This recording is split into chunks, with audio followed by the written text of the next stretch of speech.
So we're down here in Groudle. We've got obviously a very famous backdrop to us here, the waterwheel, and I've got the two members for Garff with us. Developments suddenly after years of what appears to be inaction. Do you want to take us through exactly what's going on? Because I'm a bit confused. It's getting done, but it's not costing anybody any money, and everyone's going to be living happily ever after. Who wants to pick that up on? Well, it's very exciting development. Am I being simplistic? Oh, it's very exciting developments, right. Paul, and it's been months and months of hard graft behind the scenes. I think I'm right in saying that, Daphne, aren't I? And we've worked together with DEFRA, with the Onken commissioners, and we've finally got the right result, I think.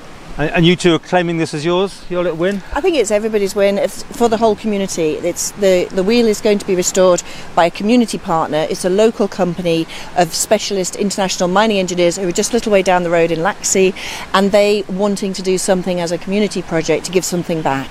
Okay, so it's not who I thought it was, because Peter we were talking to, he's into this sort of thing, so it's not right? It's not a volunteer group. Right. This is being done. It's very hard logistics, technically difficult site to access. So I mean, to give Onken commissioners their due, we met down here in November last year when the offer was made, and the many months of planning, logistics, just access to the river at certain times with fish spawning, and you know, was it possible, was it actually feasible to remove the building and restore the working mechanisms of the wheel, and then to rebuild the whole. Because even before that, we had Pete Geddes and his team did a very comprehensive report on it, and as you can see quite clearly, the girders have gone, and it was within a short period of time it finished up in the river. So something drastic had to be done about it. It looks to be in worse conditions since I last was down here. That's for sure. I think the recent flooding and one thing and another has actually undermined it again. Right. Now, can this one more time about who's paying for this? Because Onken commissioners say they're not. They never were going to pay for it, and you've got a private company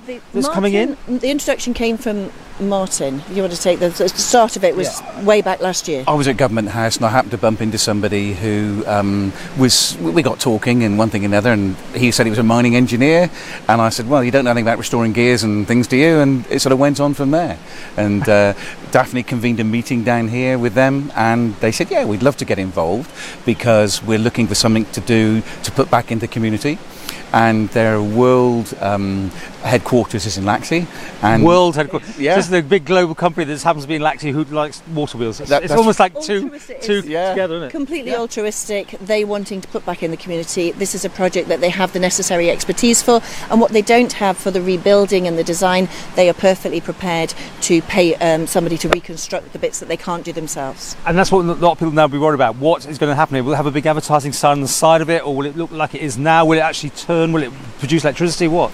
We're hoping it will turn and produce electricity. Well, it's a possibility it could, but that would be a future phase. For now, the best outcome is that thanks to everybody working together and making this happen, work can commence to remove this unsightly structure and make the place safe and accessible by public. The company will then do restoration and return to restore a completely refurbished wheelhouse and working wheel when that's possible. You say you're all working together, but I've heard things between the commissioners yourselves, whatever. It hasn't all gone swimmingly well. In fact, you didn't definitely offer to buy this for £1 off the Onken commissioners. I believe they did, Paul. The problem is the Glen at the bottom is owned by DEFRA. Onken own this top bit, and it's very confusing who owns what. No, it's owned by the cottages, Groudle cottages at the bottom, and there's a DOI permissive footpath, and then Onken commissioners own the bulk of the Glen. So whether it should be a national ownership, I think that's a matter for Onken commissioners. But you did offer to buy off of them. I mean, the government. Oh, yeah, your department. I believe they did, Paul. You may say that. So I couldn't possibly comment. It's one of those things they didn't want to hand it over, though. They didn't.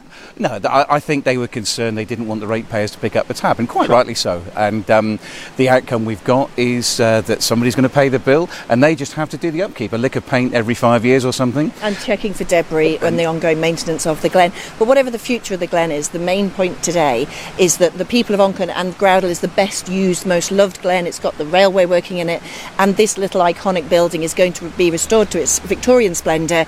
Everybody happy. Have you got a timescale? I think you best talk to the company. There's some plans going. It's a company which we don't name, but everyone knows about. But because they've officially signed yet, or we're still waiting for it? Or I think the announcement from the Commissioner is confirming with the community partner, and I had an email from the Chief Executive saying it was hoped work could start to demolish the building as soon as possible, just out of safety concerns, as we can see from the rate of dilapidation. Okay, we'll return at some point in the future. It's a great news story. It's I mean, fantastic. It is, isn't it? Yeah. It's a wonderful community project, and all thanks to everybody who's worked together to enable this to happen. It's a great result.